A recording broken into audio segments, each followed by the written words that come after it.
Indonesia ketinggalan? Iya. Saya katakan Indonesia ketinggalan. Iya. Yang menangani pelatih dan pelatihnya sendiri itu kalau tidak punya koneksitas yang tinggi, itu akan menjadi sangat tidak terjadi.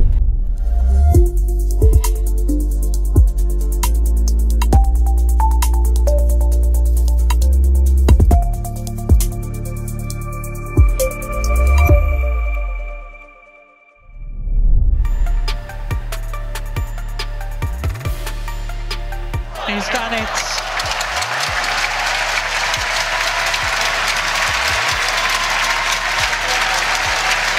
Wonderful sportsmanship shown.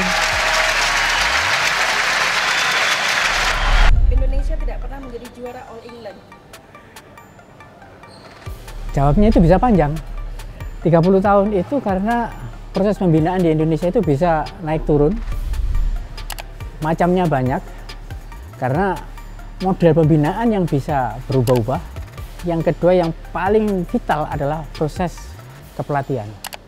Proses pelatihan itu adalah yang menangani pelatih dan pelatihnya sendiri. Itu kalau tidak punya koneksitas yang tinggi, itu akan menjadi sangat tidak terjadi.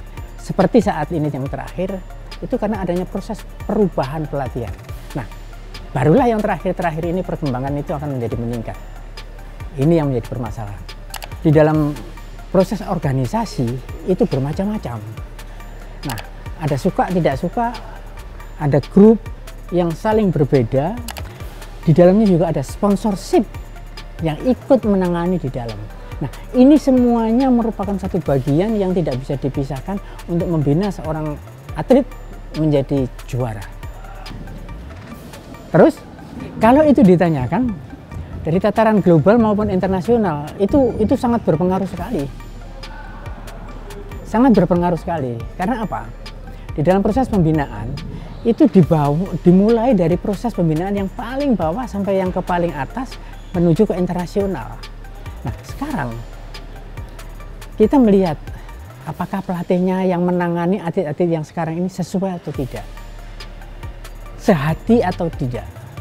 Kalau mereka tidak sehati, mereka itu punya hati yang tidak pas di dalam turun ke pertandingan. Khususnya di pinggir lapangan. Yang kedua, kalau secara organisasi ini vital karena dia akan meng-hire tentang pendanaan. Pendanaan dapat dari mana? Tidak semuanya bisa dari pemerintah. Karena mereka harus menghadapi sponsorship. Ini punya kaitan dengan adanya kenapa sih atlet-atlet Indonesia itu pada saat menjelang event internasional yang cukup besar, mereka tidak bisa berhasil. Itu karena proses program sebenarnya. Program yang dibuat tidak disesuaikan dengan proses event yang tertinggi, sehingga event kecil-kecil itu diikuti sehingga mereka mengejar hasil sponsor, dan itu tidak bisa kita hindari karena itu sponsor pada atlet. Nah, ini ada langkah sebetulnya yang bisa kita buat bagaimana sebetulnya mereka ini untuk proses pembinaan bulu tangkis di Indonesia itu ketata, dan ini semuanya kewenangan dari pemerintah. Pemerintah punya kewenangan penuh. Udah karena itu, jangan kita hanya mengambil All England. Tapi event yang lain itu besar-besar loh. Setelah All England, itu ada yang namanya Olimpik yang sekarang namanya harusnya itu yang dikejar. Kemudian dari Olimpik ada Sudirman Cup, ada Uber Cup. Nah, ini semuanya merupakan event yang akan membangun Indonesia lebih besar. Kalau kita bisa menjuarai ini semua, dengan menata sistem atlet yang ada di dalamnya, Indonesia akan keren. Artinya selama ini ada sistem yang harus dirubah? Ya. Satu yang harus dirubah. Bagaimana memanage organisasi bulu tangkis ini. Bagaimana pelatih fisiknya. Bagaimana pelatih tekniknya. Pelatih teknik ini cocok enggak dengan atlet-atlet ini. Karena atlet ini punya kesesuaian. Saya nggak cocok dengan pelatih ini, saya nggak cocok dengan pelatih ini. Siapa yang cocok? Nah, ini yang akan membawa mereka itu naik. Di samping itu ada pelatih fisik. Dan yang tidak boleh dilupakan adalah sport science. Indonesia ketinggalan? Iya. Saya katakan Indonesia ketinggalan. Iya. Karena 2007-2008 saya waktu itu deputi menteri berkunjung ke Cina, di laboratorium Cina itu sudah ada rekaman untuk Taufik Hidayat, rekaman untuk Icu. Itu mereka sudah punya filmnya, kita nggak punya. Nah, dari mana kita yang harus berbuat? Dari mana kita harus mengambil langkah itu? Itu harus dibuat, ditata. Karena itu merupakan konsep untuk adik-adik mereka yang masih junior ke atas. Kemudian masalah sponsorship. Tiap atlet itu rasanya sekarang ini punya sponsorship masing-masing, ya, punya sponsorship masing-masing. Nah, sponsorship masing-masing itu menekan kepada atletnya harus turun di event ini, turun di event ini, turun di event ini. Pada event besarnya, mereka punya waktu yang sangat pendek. Secara siklus sistem di dalam pelatihan, nggak bisa. Dalam waktu 1 minggu dia habis pertandingan, ikut pertandingan besar, nggak mungkin. Oleh karena itu harus ditata. Nah, mereka harus mengatakan iya kepada atlet, karena mereka kena sponsor. Kalau kena sponsor, berarti mereka itu kalau tidak mengikuti pertandingan itu di event itu, mereka harus kena denda. Nah, berdenda itu kan bisa diambil alih oleh pemerintah. Ini langkah yang sebenarnya bisa kita tata sebenarnya untuk ke depan, untuk membangun prestasi olahraga bulu tangkis di Indonesia. Tangkis ke depannya secara real ataupun konkret yang bisa dirasakan oleh atletnya. Bulu tangkis ini sekarang grup kedua di bawah sepak bola. Sepak bola itu punya Inpres, namanya Inpres 10, seluruh anggarannya ditanggung pemerintah. Kalau ini belum bisa, di bulu tangkis itu pemerintah membantu, kemudian boleh melakukan sponsor, mencarikan sponsor, ada beberapa sponsor. Nah, ini yang akan meng-hire daripada para atlet-atlet, para pelatihnya, dibayar melalui dana sponsorship untuk membangun ini. Jadi tidak bisa pemerintah itu menangani sendiri, itu tidak mungkin. Di sepak bola pun dengan Inpres yang ada pun juga masih meng-hire dari luar. Sponsorship masih sangat diperlukan. Sekarang ini harus dibentuk, memang kita harus menyampaikan kepada PBSI melewati pemerintah, fair. Kalimat saya adalah fair. Fair, meng-hire atlet maupun pelatih secara fair. Kalau iya bagus, itu yang di-hire, diambil. Kemudian kalau itu kurang bagus, ya diberikan kesempatan latihan yang lain. Sekarang ini di Indonesia itu klub itu begitu banyak. Hanya sekarang PBSI perlu terbuka. Ya, perlu terbuka. Sekarang ini banyak klub-klub yang menangani berada di wilayahnya PBSI. Tapi ada beberapa yang mungkin perlu masuk lebih besar sehingga atlet Indonesia yang ada di daerah pun bisa ter-hire. Kontrak kan per tahun. Jadi selama dia tidak berprestasi, itu ya tentunya agak dipinggirkan.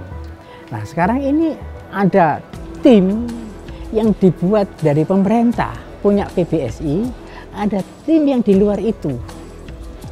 Nah, ini Mbok Yao, kalau menurut saya Mbok Yao bergabung. Tapi karena biasanya para pemimpin itu tidak bisa menyatukan ide mereka, ini kadang-kadang menjadikan penyebab ini tidak bisa begitu bagus hasil yang didapat. Jadi sebenarnya kalau ia tertangani kayak punyanya bola, ya, kayak punyanya bola, safe. Nah, yang sekarang saya sampaikan, bicara sport science di bulu tangkis masih sedikit tertinggal, ya, sedikit tertinggal.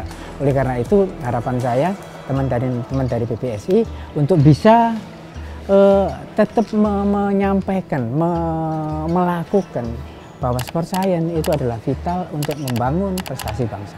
Bekerja samalah dengan perguruan-perguruan tinggi, karena salah satu contoh misalnya pengambilan tingkat lompatan untuk melakukan smash itu pun semuanya bisa diukur. Kemudian kemiringan pukulan itu pun semuanya bisa diukur. Kita punya ilmu itu semua. Hanya mari kita sama-sama masuk. Rasanya perguruan tinggi tidak menghambat dan perguruan tinggi tidak melakukan sesuatu yang menahan perkembangan kemajuan mereka. Ayo kita bersama-sama dan kita bersama-sama PBSI untuk bersama-sama perguruan tinggi yang ada di Indonesia. Ingat, sekarang ini DBON, Desain Besar Olahraga Nasional, salah satunya adalah bulu tangkis. Kenapa bulu tangkis nggak masuk? Padahal itu dibina mulai kecil. Tidak ada kita mau intervensi segala macam pembinaan, enggak. Tapi bagaimana membangun prestasi bangsa melalui Desain Besar Olahraga Nasional yang PBSI, bulu tangkis masuk di dalam 14 cabang olahraga yang dibangun oleh pemerintah Indonesia. Masyarakat itu penting terhadap keberlangsungan bulu tangkis di Indonesia. Oh ya, iya, pasti. Masyarakat itu sangat mendukung dengan adanya ini. Kita lihat saja sekarang kalau akan ada tayangan final atau semifinal di bulu tangkis, masyarakat itu menunggu jamnya, jam pertandingannya apa.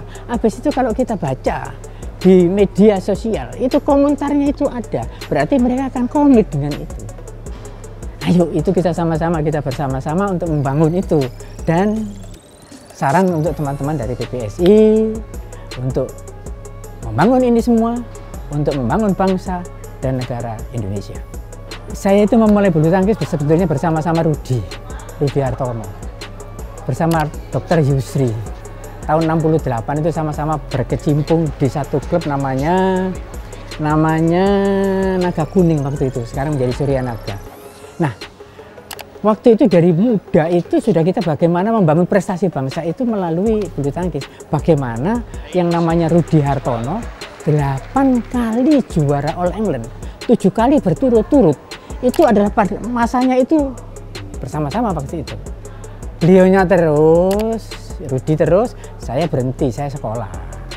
Nah, dengan demikian sebetulnya membangun prestasi olahraga bulu tangkis di Indonesia, kita mulai dari usia dini melalui dunia pendidikan.